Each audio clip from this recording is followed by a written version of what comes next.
Parce que je vous avais annoncé, vous savez, Mathieu Bocoté, le sujet en semaine dernière, et c'est aujourd'hui qu'on peut enfin l'aborder. On a eu beaucoup, beaucoup d'actualités entre-temps.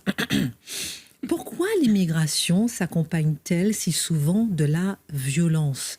Comment expliquer que les sociétés qui se diversifient de manière accélérée connaissent-elles des tensions ethniques et sociales qu'il n'est plus possible de nier? Il nous faut aborder, Mathieu, cette question, loin des réponses toutes faites, loin des préjugés, calmement, sereinement, intelligemment, mais j'aimerais vraiment comprendre. Alors, le point de départ, en fait, vous avez tout à fait raison. Il faut aborder cette question avec beaucoup de finesse parce que c'est effectivement une des questions les plus sensibles des temps présents.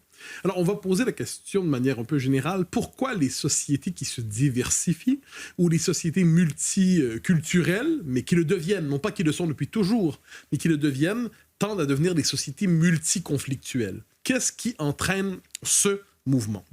Et je pense qu'il y a un point de départ il faut vraiment y aller une forme de sociologie de base, sociologie des fondamentaux pour comprendre et nous conduire jusqu'au temps présent, jusqu'à Mayotte, jusqu'à notre actualité, jusqu'à l'insécurité. Le point de base, c'est que la violence est au cœur des rapports humains, fondamentalement, et au cœur des sociétés. La violence n'est pas une anecdote dans l'histoire, ce n'est pas une marge, la violence est un fait originel, je dirais même un fait originaire, et devant cela, le rôle des sociétés, c'est de la contenir, c'est de la civiliser, c'est de la métaboliser, c'est de la transcender. C'est le rôle du politique de la refouler, c'est le rôle de la culture de la refouler, c'est le rôle des arts de la symboliser, de canaliser les passions de telle manière qu'elles ne se transforment pas en violence. Mais aucune société ne peut se purger une fois pour toutes de la violence. Elle peut toujours ressurgir. Donc, c'est ce qu'on a appris avec Hobbes, hein, à l'origine de la philosophie politique moderne. C'est ce qu'on a appris avec Freud et tant d'autres, le retour de la violence qui peut toujours, en fait, fracturer l'ordre social. Donc, une société, c'est l'œuvre du temps. C'est l'œuvre des générations qui passent. C'est l'œuvre de compromis complexes. Et la violence, donc ça prend du temps à surmonter la tentation qu'ont les hommes, naturellement, de régler leurs problèmes avec des coups de poing sur la gueule. Disons ça comme ça. Dès lors que vous avez deux sociétés différentes, mais donc qui sont deux groupes humains constitués, qui rentrent en tension, la violence ressurgit comme une possibilité. Le plus fort va l'emporter. C'est presque naturel dans l'histoire des hommes. Quand vous avez deux groupes sur un même territoire, l'un d'entre eux l'emporte. Il faut se délivrer de l'idée comme quoi les êtres humains développeraient une forme de vivre ensemble sous le signe de la cohabitation paisible, peut-être dans un autre monde, peut-être dans un autre univers, peut-être dans une histoire parallèle, mais pas sur notre Terre. S'il y a une diversité de frontières en ce monde, c'est parce que les groupes humains veulent être maîtres chez eux. S'il y a dans les États, des États multi-ethniques ou nationaux, souvent une forme de fédéralisme, c'est justement pour s'assurer que chaque groupe ait au moins son territoire. L'être humain est un animal territorial. Si on oublie ça, on ne comprend pas le reste. Alors, quel est le propre de l'immigration massive aujourd'hui? C'est qu'elle fait en sorte qu'on n'est plus devant une immigration d'individus ou dans un contexte qui ferait en sorte que les individus qui arrivent sont très rapidement absorbés par la force de la société d'accueil. Ce qui se passe aujourd'hui, c'est que ce sont des communautés qui arrivent dans nos sociétés. Ce sont des communautés qui arrivent partout en Occident et des communautés qui se savent communautés, des communautés qui se ressentent communautés, des communautés qui n'arrivent pas dans un désir de se fondre, mais dans le désir de s'établir. Je ne dis pas que c'est méchant en passant, je ne suis pas en train de psychologiser les gens, je dis que les mouvements démographiques de notre époque sont d'une telle ampleur que ce sont des communautés qui s'installent ici. Dans cette logique, ces communautés entrent presque naturellement en tension. Si vous n'avez pas l'assimilation, c'est pas seulement un mouvement du cœur, hein, soyons sérieux. L'assimilation, ça fonctionne quand vous n'avez pas le choix. C'est-à-dire, il peut y avoir des gens qui décident de s'assimiler. Mais la meilleure manière de s'assimiler, c'est arriver dans une société et être condamné à ne pas avoir à peu près rien, sauf si on s'assimile. Et plus on s'assimile, plus on participe à la société de l'intérieur et plus on peut profiter de l'ensemble des facilités sociales parce qu'on y participe de l'intérieur. On n'est plus dans cette dynamique-là aujourd'hui et l'immigration massive est telle d'oublier une logique de communautarisme que les gens qui arrivent ont davantage tendance à s'intégrer à leur communauté d'origine installée en pays d'accueil. Naturellement, je l'ai dit, l'être humain est un animal territorial. Donc, qu'est-ce que ça veut dire? Ça veut dire que à cette logique de communautarisme qui se développe, s'ajoute un réflexe de développement de réflexe territorial. Donc, on voit des quartiers qui se dérobent peu à peu à la société d'accueil. Il y a des quartiers qui, tout simplement, par effet territorial et culturel, par l'effet démographique, vivent autrement dans un autre monde, mais dans un pays qui n'est pas le leur historiquement. Ce qui ne peut être vu, senti et perçu, et j'y reviendrai tout de suite, comme un effet de conquête. C'est-à-dire des gens arrivent de l'extérieur, n'acceptent pas les mœurs de la société d'accueil et arrivent quelquefois, et là c'est un autre facteur, avec un esprit conquérant. Parce que les êtres humains ne sont pas des groupes interchangeables. Ils arrivent surtout aujourd'hui avec le sud qui remonte vers le nord. Ils arrivent avec la mémoire, soit la mémoire lointaine de la colonisation, la mémoire des croisades, des tensions religieuses, qui ont, comme on le voit avec le choc entre l'islam et l'Europe. Donc prenez tout cela et vous avez les éléments rassemblés pour que des tensions se multiplient. Je précise tout de suite à ceux qui poseraient la question, est-ce que c'est pas racial tout ça? Pas du tout. Pensez aux Irlandais et aux Anglais. C'est-à-dire, à un moment donné, ils sont très blancs les deux. Certains sont roux, d'autres un peu moins. Mais sur le fond des choses, des groupes qui sont du même groupe racial, entre guillemets, peuvent s'affronter lorsqu'ils sont les deux sur le même territoire. Donc je parle pas d'une logique raciale ici, je parle d'une logique civilisationnelle, culturelle. Donc, quand des gens s'installent dans une société comme ça, ils réussissent à se communautariser, souvent, et je l'ai dit, ils ont leur propre territoire, ils vont développer aussi leur propre groupe, leur propre structure, et quelquefois leur propre structure de défense, soit dit en passant, faut pas l'oublier. La mafia, dans bien des cas, fait l'histoire en fait des groupes criminalisés dans le monde occidental, ils ont souvent aussi un peu cette dimension de syndicat de défense d'une communauté établie qui ne se fie pas à l'État qui accueille, mais qui se fie davantage aux structures de défense.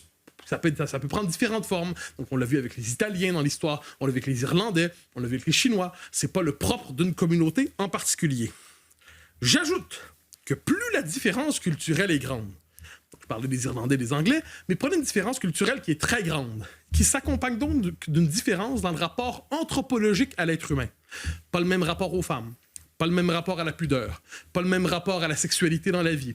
Si vous ajoutez ça et que vous forcez les gens à cohabiter et qu'un système normatif ou culturel s'oppose à un autre, inévitablement, il va y avoir des tensions. Inévitablement. Ces tensions-là peuvent prendre la forme, quelquefois, de ce qu'on appelle les crimes d'honneur. Vous savez, les crimes d'honneur, c'est-à-dire Mademoiselle X fréquente quelqu'un d'un autre groupe, son père ne tolère pas qu'elle fréquente la bande des mécréants, et il peut y avoir quelquefois des crimes d'honneur. Vous avez déshonoré la famille. Et ça peut aller jusqu'à des situations tout à fait tragiques. On l'a vu souvent au Canada, au Royaume-Uni. Donc, autrement dit, la petite fille ne doit pas fréquenter le garçon de la société d'accueil parce qu'on ne doit pas se mélanger. Et là, qu'est-ce qu'on fait? Le crime d'honneur, c'est une manière de rappeler à l'ordre les gens dans la communauté en disant « vous n'en sortirez pas ». Ajoutez à ça aussi, quelquefois, et là je quitte le domaine de la violence un instant, on cherche à tout prix à protéger les frontières de la communauté pour éviter qu'elle ne s'intègre. Et là, c'est la diffusion du voile partout dans nos sociétés à cette lumière. Je parle des rapports entre les sexes. J'ai parlé des crimes d'honneur. Je parle aussi du rapport, et c'est le moment de Cologne. Qu'est-ce qui s'est passé à Cologne en 2015-2016? Qu'est-ce qui s'est passé à ce moment particulier? On a vu des gens arriver et croire que la liberté vestimentaire, la liberté culturelle des femmes occidentales était en fait une disponibilité pour la conquête physique sans consentement, parce que si elle est habillée ainsi, elle est donc disponible pour que je m'en empare. C'est Cologne. C'était un tel scandale, Cologne, on s'en souvient, que les autorités ont d'abord cherché à dissimuler les faits, parce qu'on avait le choc culturel et le choc des civilisations en plein visage, et les femmes en payaient le prix. Et pourquoi les femmes en paient toujours le prix, les premières? Parce que le rapport entre l'homme et la femme est le rapport constitutif de chaque civilisation. Toute civilisation est fondée sur une anthropologie du masculin et du féminin. Quand vous avez des gens qui habitent des univers culturels, mentaux, civilisationnels, sexuels très différents, vous les forcez à cohabiter dans des métropoles qui ne sont pas nécessairement aménagées pour permettre justement à tous ces gens-là de vivre de la même manière, eh bien, quel est le résultat? Vous avez ces tensions que subissent de plus en plus les femmes en ce pays. Si vous ajoutez à ça, je poursuis vraiment sur le mode d'une description sociologique la plus honnête qui soit, une société d'accueil qui doute de sa propre légitimité. Parce que normalement, quand vous arrivez dans un pays, vous savez, l'être humain, c'est un animal instinctif. C'est pas que des philosophes platoniciens qui se promènent les uns les autres. Donc, un être humain qui arrive, il sent tout de suite, je dirais de tout son être, qui a le rapport de force. Est-ce que celui qui est dans son pays ici se prend pour la norme et ai-je intérêt à faire comme lui ou est-il faible et ce qui va réveiller alors chez moi l'instinct de domination? Je dis pas que c'est bien, hein. Je dis simplement que quand vous avez la faiblesse devant vous, ça réveille en vous le désir de dominer. Je ne dis pas que c'est bien, je dis que c'est ainsi. Or, qu'est-ce qu'on voit? On a des sociétés occidentales terriblement affaiblies, qui doutent d'elles-mêmes, qui sont persuadées qu'imposer leurs propres règles chez elles, c'est déjà du racisme, et vous avez des populations nouvelles qui arrivent et qui sentent cette faiblesse. Je ne dis pas toutes ces populations. Je fais un effet de description large. Évidemment qu'il y a des gens qui sont d'un autre profil, mais sur le plan collectif, à l'échelle de l'histoire, le choc des cultures est aussi un choc de la confiance en soi. Nous doutons, ils doutent quelquefois moins, le choc peut être brutal. J'ajoute, parce que c'est important aussi, que nous sommes devant des peuples qui n'ont pas nécessairement le même rapport à la violence et à la mort. En Occident, aujourd'hui, un père qui donnerait la fessée à son enfant, je ne dis pas qu'il faut le faire, hein, on est au seuil du crime contre l'humanité. Je ne dirais pas que c'est comme ça nécessairement dans les autres parties du monde. Donc, pas le même rapport à la violence, pas le même rapport à la mort, pas le même rapport quelquefois aussi à l'hygiène dans l'espace public. C'est pas un détail, ça. Notre rapport à l'hygiène dans l'espace public, ça peut créer des tensions, ça aussi. Alors, une fois qu'on a tout ça à l'esprit, qu'est-ce qu'on peut comprendre? Eh bien, tout simplement qu'à l'échelle de l'histoire, ces tensions, cette espèce de rencontre indésirée, souvent, de culture sur le mode assez brutal, ça peut engendrer violence, conflit et tension. 2 questions, 2 minutes. J'en aurais plusieurs, par exemple. Ah oui. Non, parce que j'étais sur le mode Collège de France, pardonnez-moi. Non, mais c'est vrai que ça fait 10 minutes que vous faites une démonstration même magistrale, j'adore. Mais par exemple, je voulais vous relancer sur les Asiatiques, mais au fil de votre démonstration, on comprend effectivement pourquoi ils ne font pas partie de la violence. On a compris. Est-ce que la violence ne vient pas seulement de l'étranger? Toutefois, elle peut aussi venir de groupes provenant de la société d'accueil, oui ou non? Absolument. Et je vais vous le faire 1 minute, celle-là, pour garder une autre minute à la fin. Bien sûr, on le voit en Irlande en ce moment. En Irlande, c'est une société assez intéressante. Des gens disent des migrants, dans leur esprit, suscitent des tensions, créent des tensions, sont violents. Mais nous serons violents, nous aussi. Donc là, ce que veut dire que quand je parle du problème de la société multiculturelle qui devient multiconflictuelle, je dis pas il y a des gentils, il y a des méchants. Je dis il y a un phénomène historique devant nous qui ne peut qu'engendrer de la violence plus ou moins canalisée. Donc, il y a le côté, évidemment, on le voit, une réaction violente de la société d'accueil, ça peut exister quelquefois. Ça peut être aussi une réaction violente plus canalisée quand on voit aux États-Unis des citoyens s'engager dans les milices pour contrôler la frontière mexicaine parce qu'ils considèrent que l'État ne fait pas le travail. Donc, c'est le réflexe d'autodéfense qui se constitue sur le mode milicien. Et par ailleurs, il faut simplement dire que sur le plan politique, et c'est ça le drame, la volonté quelquefois de restaurer le fait d'être maître chez soi est diabolisé par les autorités de notre temps, ce qui fait que des gens sont tellement dépossédés qu'ils se jettent dans la violence quelquefois sur le mode « c'est la seule manière d'affirmer notre autorité chez nous », mais on sait que ça vire au désastre, il faut le rappeler, car faut-il rappeler que la violence est toujours condamnable, quel que soit le camp qui la pratique. Est-ce qu'on peut espérer mettre fin à la spirale de la violence? Il faut d'abord savoir dans quel moment historique nous sommes. Nous sommes en Europe et en Occident. Je rajoute 1 minute parce que ça m'intéresse. C'est gentil. Non, mais c'est passionnant. Mais... Alors, on est dans un moment marqué par la conquête consciente de l'islamisme. L'islamisme mène une conquête consciente de l'Europe. La conquête consciente de l'Europe et de l'Occident par des dealers qui établissent une forme de féodalité. Ils disent ça, c'est notre territoire et nous ferons régner l'ordre ici et l'autorité de l'État dégage, c'est plutôt le patron ici. Il y a une conquête instinctive, non plus consciente, des différentes bandes dont j'ai parlé, le sentiment de puissance, souvent de jeunes hommes d'ailleurs, hein, ça c'est pas un détail, que ce soit des jeunes hommes plutôt que des mamies de 86 ans qui arrivent. Hein, ça fait aussi partie de l'équation historique.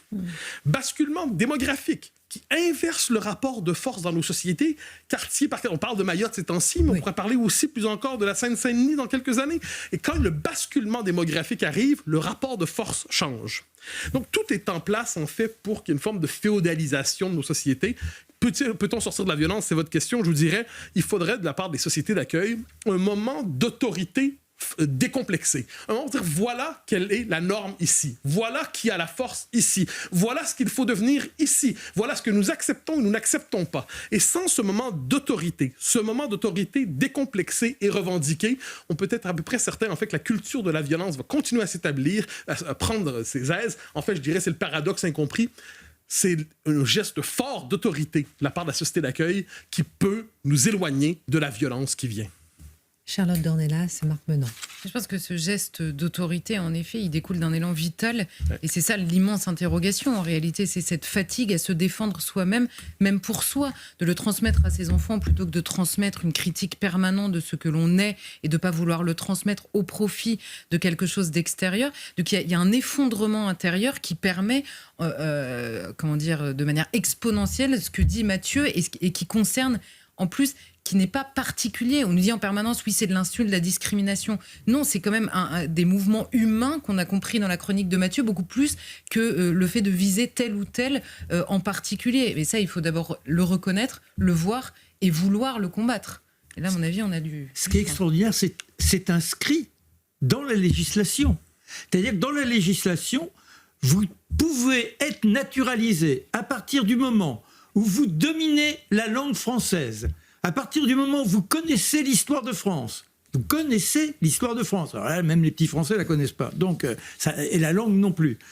Que vous comprenez les mœurs, les acceptez et vous vous engagez à vivre selon ces mœurs. C'est-à-dire qu'il y a tout cela. Et à côté, eh bien, vous avez toute une politique de gauche, malheureusement, je suis obligé de le reconnaître, de journalistes souvent de la même tendance qui disent mais non, il faut simplement admettre que les autres soient différents. C'est-à-dire que l'on va contre la législation qui, de façon très pertinente, avait prévu que pour pouvoir éviter tout ce que Mathieu vient de nous démontrer, ne tourne à la violence. Vous, Guillaume Bigot, vous avez été impressionné, on va rebondir sur la violence, sur Mayotte, sur l'immigration, vous avez été impressionné par cette députée